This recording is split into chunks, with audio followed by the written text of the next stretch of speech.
नाजरीन, खावर नईम हाशमी ऑफिशियल में खुश आमदेद। हमारी आज की कहानी का उन्वान है बीबी बेनज़ीर शहीद, जब बेबी बेनज़ीर हुआ करती थी। नाजरीन, जुल्फ़िकार अली भुट्टो को फांसी से बचाने के लिए पूरे मुल्क में एहतजाज हो रहे थे, मुजाहरे हो रहे थे, वकला सड़कों पर थे, तलबा सड़कों पर थे, ख़वातीन सड़कों पर थी और दानिश्वर तक जो है वो मुजाहरे कर रहे थे। ज़िंदगी का कोई ऐसा शोबा नहीं था जिसके लोग जुल्फ़िकार अली भुट्टो को फांसी से बचाने के लिए सड़कों पर ना आए हों। इसी दौरान में जबकि अवाम ने देखा कि इन एहतजाजों, इन मुजाहरों का ज़ियाउल हक की हुकूमत पर कोई असर नहीं हो रहा, तो फैसला कर लिया कि भुट्टो की ज़िंदगी बचाने के लिए भुट्टो के कारकुन अपनी जानों के नजराने पेश करें और इस हवाले से खुद सोजियां करने का अमल शुरू होता है। भुट्टो को फांसी से बचाने के लिए 3 लोग अपनी जानों की कुर्बानी दे चुके थे और चौथा वाकया पेश आया उकाड़ा में। मैं आपको बताता चलूं कि ये वो ज़माना था जब पंजाब में पाकिस्तान पीपल्स पार्टी बहुत ज़्यादा पॉपुलर जमात थी और उकाड़ा शहर को पंजाब का लाड़काना कहा जाता था। उकाड़ा में पीपल्स पार्टी के हामी वकला का एहतजाजी मुजाहरा चल रहा था कि अचानक एक बड़ा वाकया रूनुमा हो गया। वकला के एहतजाजी मुजाहरे से कुछ दूर खड़े हुए एक रेडी फरोश ने खुद पर तेल छिड़क कर आग लगा ली। वकला का जुलूस एकदम मुंतशिर हो जाता है और सारे वकला और तमाम लोग जो जुलूस के साथ साथ चल रहे थे, आम शहरी, दुकानदार, जितना भी एरिया था, सब लोग वहां जमा हो गए और वो उस जलते हुए पीपल्स पार्टी के हामी रेडी फरोश को जलते हुए देखने लगे। इसी असना में वहां पर रोजनामा मुसावात का रिपोर्टर मुनीर चौधरी भी मौजूद था। जुलूस में पुलिस के भी लोग कसीर तादाद में मौजूद थे। मुनीर चौधरी ने, जो नुमाइंदा मुसावात था उकाड़ा में, उसने शोर मचाना शुरू कर दिया कि इसको बचाओ, इसको बचाओ, इसको बचाओ। और जज्बात में आके मुनीर चौधरी ने पुलिस को भी गालियां निकालना शुरू कर दी और पुलिस के बारे में नाजेबा गुफ्तगू की कि पुलिस वालों को चाहिए कि किसी तरह इस जलते हुए इंसान को बचाया जाए। मैं उन दिनों रोजनामा मुसावात में सब एडिटर के तौर पे काम कर रहा था और उकाड़ा में मुसावात का नुमाइंदा मुनीर चौधरी मेरा ज़ाती दोस्त था। मुनीर चौधरी मुझे फ़ोन करते हैं कि यहाँ इस तरह वाक़या हुआ है और मैंने जलते हुए रेडी फरोश की तस्वीरें बनाई हैं। मैंने उसे कहा कि फौरन किसी बस में बैठो, ट्रेन में बैठो, लाहौर पहुंच जाओ ताकि सुबह के रोजनामा मुसावात में इस जलती हुई लाश की तस्वीर दिखाई जा सके। मुनीर चौधरी मेरे कहने पे लाहौर आता है। रात के 12 बजे का टाइम होता है। हमारे न्यूज़ एडिटर तौसीफ अहमद खान थे उस वक्त शायद।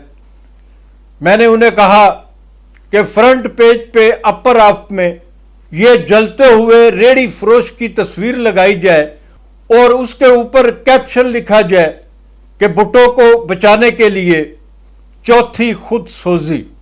मैंने मुनीर चौधरी से कहा कि वो आज रात मेरे पास क़याम कर ले और सुबह वापस चला जाए। मुनीर चौधरी जब अगली सुबह ट्रेन के जरिए उकाड़े पहुंचता है तो रेलवे स्टेशन पर उसके दर्जनों दोस्त और हामी मौजूद होते हैं और सहाफ़ी मौजूद होते हैं।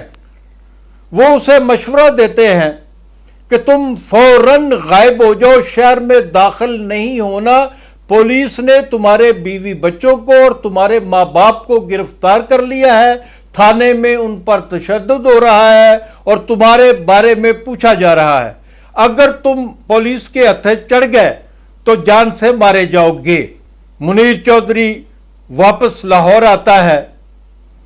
मैं मुनीर चौधरी को पीपल्स पार्टी के हर रहनुमा से मिलवाने जाता हूं कि किसी तरह इसका कोई बंदोबस्त किया जाए, पुलिस इस तक ना पहुंच सके। उस वक्त जस्टिस सईद हसन पाकिस्तान पीपल्स पार्टी के सेक्रेटरी जनरल हुआ करते थे।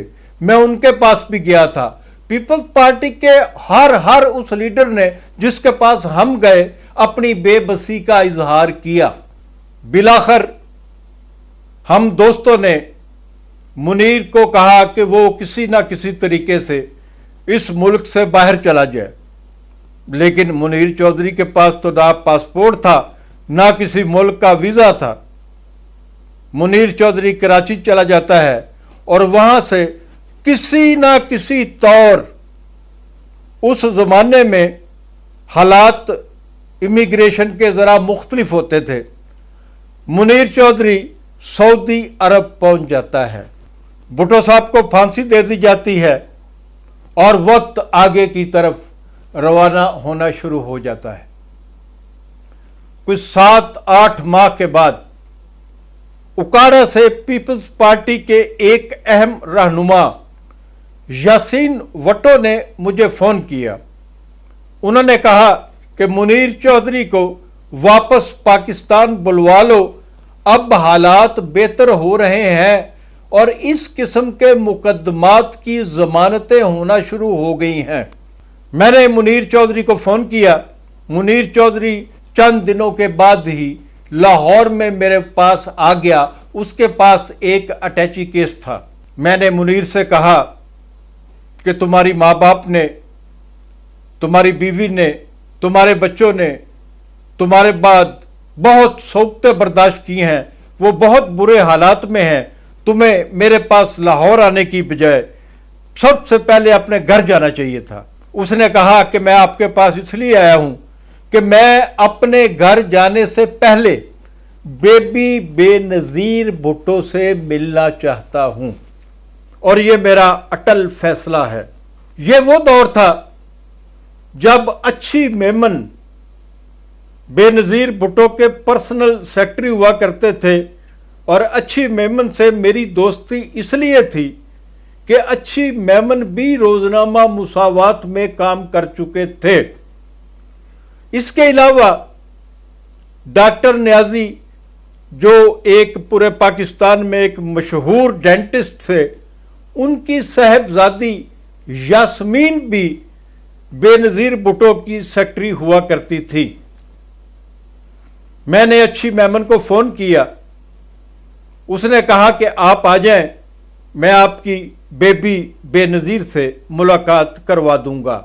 मैं मुनीर चौधरी को लेकर 70 क्लिफ्टन पहुंचता हूं। 70 क्लिफ्टन के बाहर हजारों लोगों ने खैमे लगा रखे थे। वो एक शोक का समा था। जब हम 70 क्लिफ्टन के अंदर दाखिल होते हैं तो बेबी बेनज़ीर एक नुक्कड़ में बैठी सिंधी खवातीन से गुफ्तगू कर रही थी और जो बात मैंने सुनी बेबी बेनज़ीर भुट्टो की, वो सिंधी खवातीन को तलकीन कर रही थी कि सिंध और कराची लाज़िम मलजूम है और सिंधी खवातीन को, मर्दों को, बच्चों को उर्दू भी सीखनी चाहिए क्योंकि उर्दू हमारी कौमी ज़ुबान भी है और उर्दू कराची के रहने वाले भी बोलते हैं और इस तरह उर्दू सीख कर कराची और अंदरूने सिंध के लोग इनमें यगानगत पैदा हो सकती है। मुझे पता चला कि आज सेंट्रल एग्जीक्यूटिव का इजलास है और बेनज़ीर भुट्टो और नुसरत भुट्टो साहबा इस इजलास की सदारत करने वाली हैं। मैंने अच्छी मेमन से कहा कि बेबी तो उठेंगी और चली जाएंगी सेंट्रल कमेटी के इजलास में, हमारी मुलाकात कैसे होगी? अच्छी मेमन ने कहा कि बीबी को उठने दो, मैं उनसे बात करता हूं। और वही हुआ कि बेनज़ीर भुट्टो सिंधी ख़वातीन से ख़िताब करके उस कॉन्फ्रेंस हॉल की तरफ बढ़ने लगी जहां सेंट्रल एग्जीक्यूटिव की मीटिंग होने जा रही थी। अच्छी मेमन अचानक बेनज़ीर भुट्टो के करीब पहुंच जाता है और उन्हें बताता है कि खावर नईम हाशमी आपके बुलावे पर आपसे मुलाकात का मुंतज़िर है। मैं पीछे खड़ा हुआ था। बेबी बेनज़ीर ने मेरा हाथ पकड़ा और लेफ्ट हैंड में एक लेन की तरफ चली जाती हैं। मुनीर चौधरी मेरे साथ था। हमें जिस कमरे में ले जाया गया वो साइज में बहुत छोटा कमरा था। वहां पर एक छोटा बेड पड़ा हुआ था और 3 कुर्सियां थीं। बेबी बेनज़ीर भुट्टो बेड पे बैठ जाती हैं। मैं और मुनीर चौधरी सामने उनकी हदायत पर, उनके हुक्म पर कुर्सियों पर बरा जमा हो जाते हैं। बीबी मुझसे पूछती हैं, कहिए खावर साहिब क्या बात है। मैंने कहा, बेबी मैं आपसे ज़ाती तौर पे मिलने नहीं आया, मेरे साथ आपकी पार्टी का एक कारकुन भी है जो सहाफ़ी भी है। इसके साथ ये गुजरी, इस पर खुद सोजी करने वाले के कत्ल का इल्ज़ाम लगा। इस पर जो FIR दर्ज हुई उसमें लिखा गया कि इस आदमी ने उस रेड़ी फरोश पर तेल फेंका और उसको आग लगाई और इस तरह ये नौजवान सहाफ़ी पाकिस्तान से रुपोश हुआ। अब यासीन खान भुट्टो के कहने पे वापस बुलवाया गया है। ये अभी तक अपने बच्चों और अपने माँ बाप से मिलने नहीं गया। इसकी जिद थी कि यह आपसे मिलना चाहता है।